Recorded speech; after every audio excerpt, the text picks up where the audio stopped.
Hello and welcome back. I was thinking yesterday about why is it that God's presence in the world doesn't seem more evident or more self-evident.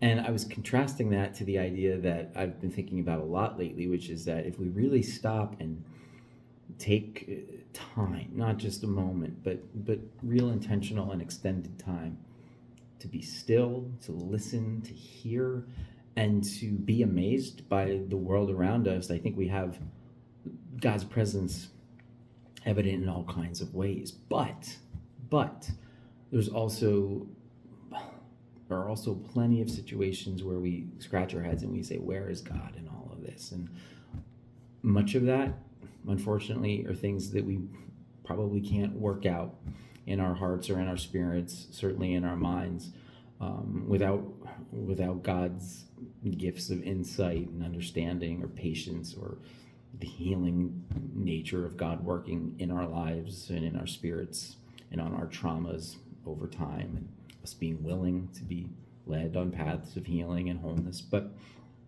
I also thought that, I wonder if part of why God isn't just more obvious. I mean, in the way that we sort of,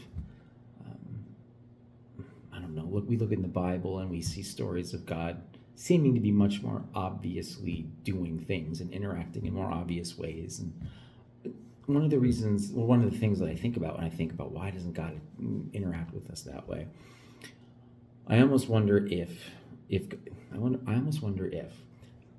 God were any more evident, if God were any more obvious or any more self-evident, it would basically render human freedom meaningless. Like, in other words, if God's presence and reality and everything were so obvious, right? If eternity broke into our realm, our order, our existence in even more obvious in ways, it would almost be oppressive isn't the right word, but we would have no choice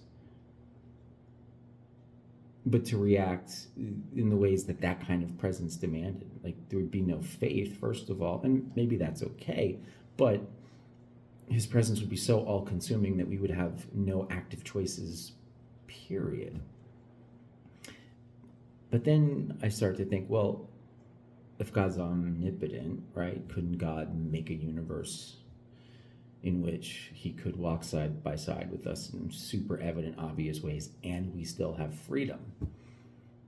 And I guess there's two answers to that. You might say, well, ancient wisdom teaches that God did do that, and human beings reacted poorly. But I also kind of think that all of the Christian visions for the world to come, whether you call that the second coming of Christ, or the new heaven and the new earth, the new Jerusalem, in theological terms, we call it the eschaton, but the melting of the temporal away and fading away, and the emergence of the eternal as the one true nature of everything.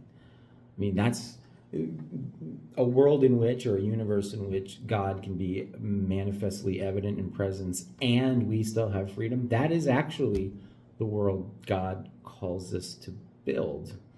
And we think of it so often in terms of afterlife or end of times, or in some place that exists beyond or outside of time. But really, God, in calling us to build the kingdom of God in the way of Jesus, when Jesus says, the kingdom of God is among you, within you, the kingdom of God is here, God's actually calling us, asking us, allowing us, he's wanting us to build that kind of reality with God.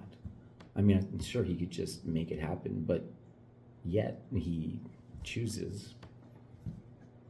wants us to journey with him on building that kind of reality. There's something about us being on the journey that is important and essential to being human and to being who we are and who God has made us to be. He creates us as creatures who are on a journey and for whom a journey is essential.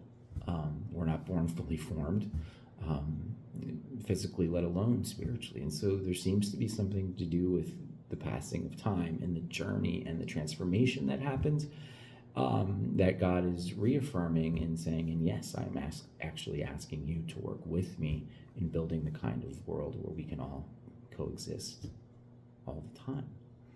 And so the incarnation of Jesus, the Christian story and history, is of an inbreaking of the eternal into the mundane and the temporal.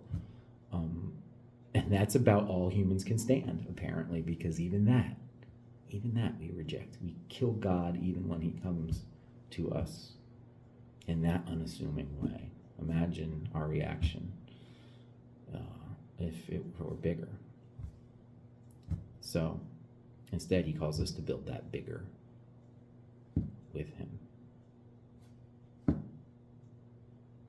Maybe I'm wrong, but I'm thinking about that.